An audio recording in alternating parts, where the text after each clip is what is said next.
This is my retirement video from Atlas Air on the 28th of December 2015. I had the opportunity to operate Atlas passenger jet into Spokane to pick up the Cougars band and take them down to El Paso for the Sun Bowl. Stuck at El Paso for several days. We had a Christmas dinner on Atlas with all the flight attendants, and then we tried to leave on the scheduled day of the 26th, but we were snowed in and they did not have enough anti-ice and de-icing equipment to be able to safely de-ice the airplane to move it back into Spokane. As a consequence, we had to wait a day later, and then we were able to get it de-iced and then operate back into Spokane just prior to my 28th birthday, where I turned age 65 and could no longer safely or legally operate the airplane. It's a question of whether it'd be safe or not, and that is still up in the air. Maybe they'll extend the age beyond age 65. We'll see what happens, but I'll probably not go back to flying jets.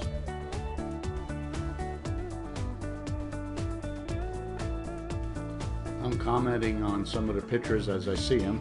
Got the whole family and a bunch of friends to come out to the Atlas jet.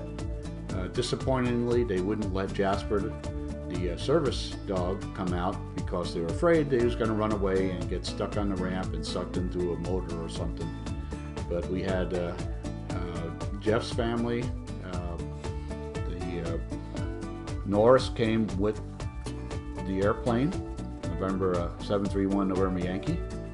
Lamagers came with Maria and Anna, Lynette and Mark. We have Big Jim and Jana, and Irene, the Sea Bear, the co-pilot James Krevling made a big show of it. We see Jeff, Tim, and showing the picture outside the airplane when they're loading all the band equipment and the luggage. Came in these big giant vans. A lot of stuff for that. Of course, the wife was there, and I'm wearing Irene's Cougar hat that she let me have when I went down there, and also throughout my last few flights with Atlas, I was wearing a Cougar hat. So we took a whole bunch of crazy pictures in the snow and in the airplane and in front of the motors. And there's the co-pilot again. And there's Sea Bear and Tim. And there's Irene and the Sea Bear in the cockpit. And there's a great catering that Atlas gave for us for the family to enjoy. And of course there's Sulan. I left her out earlier. Jean's going a little crazy, and she's so happy now that I'm not doing these weird flying schedules, interrupting, my sleep patterns and so on. She thinks it's going to be a lot healthier now that I'm retired. We doubled up on some of the pictures just to re-look at them again. And there's the maintenance guy wearing a Chinese military hat. And there's James again. On our way down to El Paso, an Atlas 747 just happened to come by, and I took a snap picture of that. Well, on our arrival in El Paso, folklore dancers, a mariachi band, and big welcoming committee. And, it was a really good time for everybody. During the offload, the weather was perfect. It was really nice, and who knows that a day and a half later there will be a total snowstorm, blizzard, delaying us a whole extra day.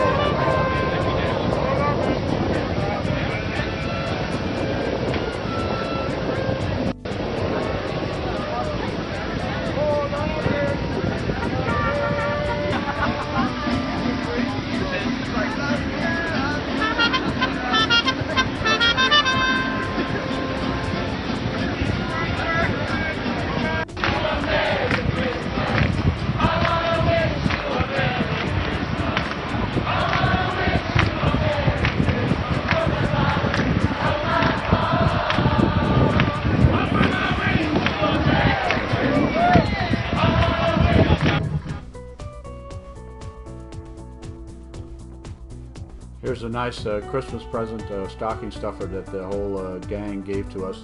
We're at the Hotel Paso del Norte. Susan arranged for the whole thing for us, the setup and the tickets and everything, all on Atlas, of course. And I supplied our Atlas credit card to pay for all our transportation and the dinner. And then later we all went to, well, most of us did, went to the movie to go see the movie Joy.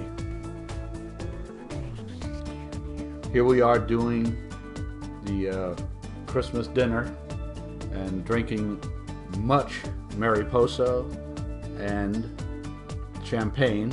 We want the straight champagne a little later on. And you can see by the time. Yeah, that's the way to go.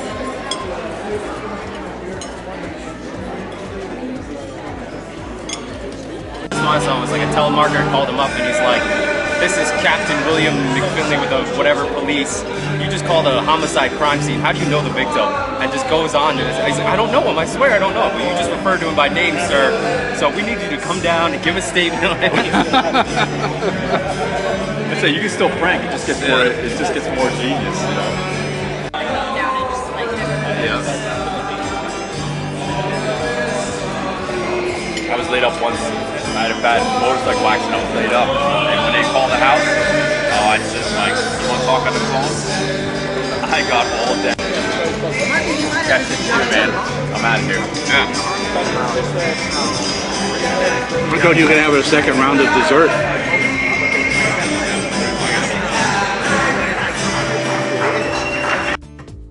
And I called for a second round of dessert, and I actually had them bring out some whipped cream. All right, so here on the next day, this is what we came out to that evening when we were supposed to leave on the 26th. And it was like total snowstorm. We're plowing the tires and everything through the snow to get to the de-icing area. The United plane ahead of us used up all the de-icing equipment. 33 degrees out here, heavy snow. It's actually quite comfortable, no wind.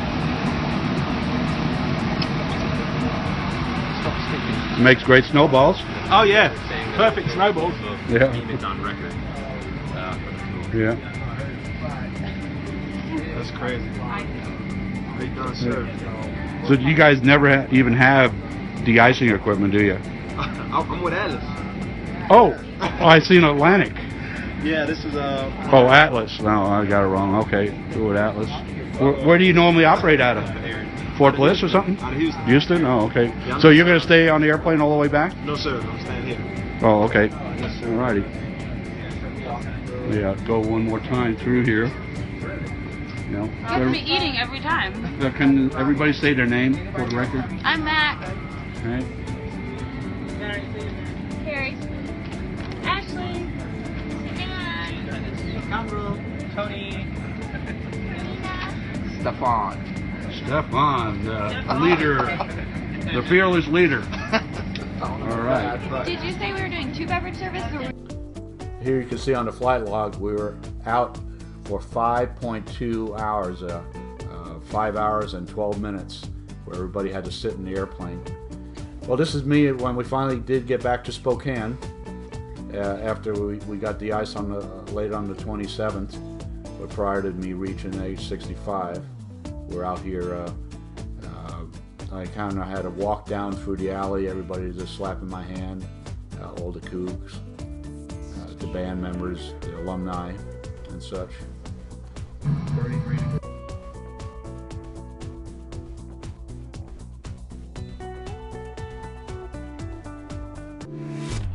This is my video I put together for our Phoenix rendezvous. It starts off with my Finney flight at Atlas Air, taking the Cougars from El Paso to Spokane, and my last official FFDO, Federal Flight Deck Officer flight before I have to turn my gun in.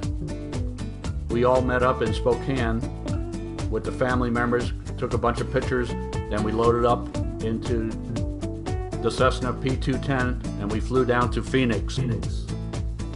We had all the family members except for Tim with us, the dogs, Irene, the sea bear, and Jean, and we flew down to Phoenix to meet up with my Loringites. Ed and Lori and Jack and Cindy, and eventually also Jesse and Cindy.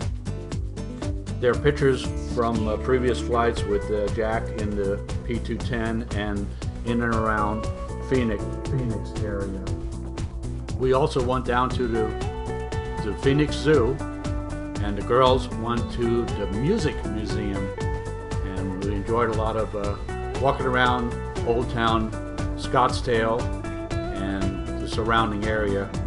And Tim and Irene went to the Blackhawks game. Bears on the camel. And also they went to climb Camelback. I see bear. Well, it was Irene didn't go, but Jack Sinkay, Tim's friend, Pat, went to climb Camelback and were much worse for wear afterwards. And then Irene, Pat, and Tim went to the game, the football game in Phoenix. The Blackhawks versus the Coyotes football game was joined by Pat Rogers, Irene, and Tim won on that.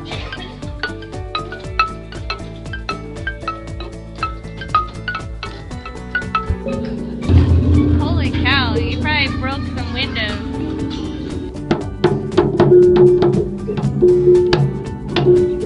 Try this one.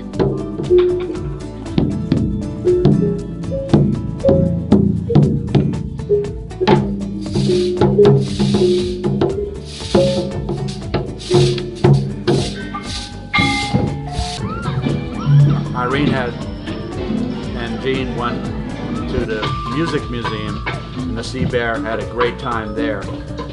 We also had a great time eating at the different restaurants down in the Scottsdale area. The hotel was also really super that we stayed at. Ed got a big party room suite, but unfortunately it was so cold outside we didn't get to spend much time out on the deck. The big surprise came when we went to Buca de Beppo that night, and my old Loringites, Ed Ryan and Jackson K, showed up.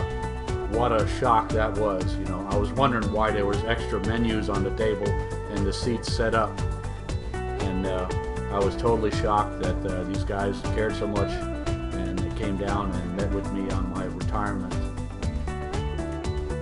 I admired Jack's $3 hat and quickly scarfed it up.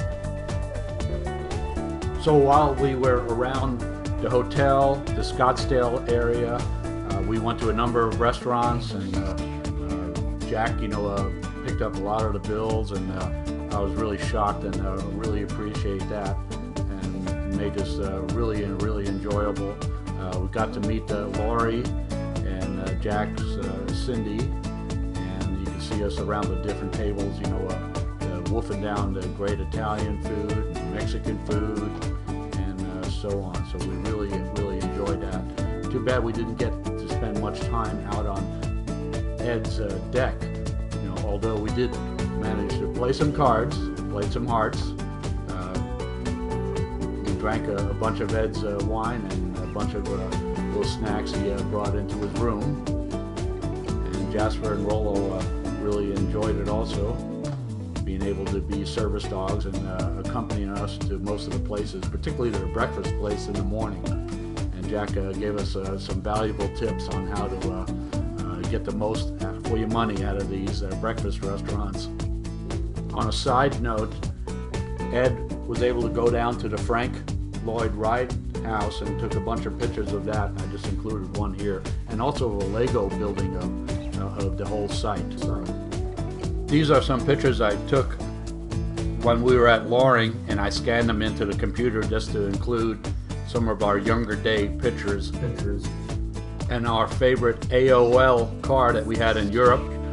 Jack's article I wrote about his T-37 flying, my favorite pictures of Ed and the guts flying he did out of Daharan, and some of the articles about Ed's running time, and some pictures of me and the T-37 and Jack up at Loring and the 135 and the T-38, which will also, when we walk around the Davis-Monthan Museum area, we'll see if we can find some tail numbers that we actually flew. And I also wanted to include the picture of Laurie and Ed on our tour of Italy, and they're in front of the Vatican. That was really cool. On our trip down to Tucson, there was Ed, Laurie, and Jack and I. We went down there to visit the museum right outside of Davis-Monthan and take a look at the old airplanes and reminisce about the planes we flew. And also Ed actually got a chance to fly in many years. He's never operated any kind of an airplane other than just riding them. So he had some pretty cool stories about Ecuador and flying the C-12 in the past, and that was really nice that he got a chance to fly.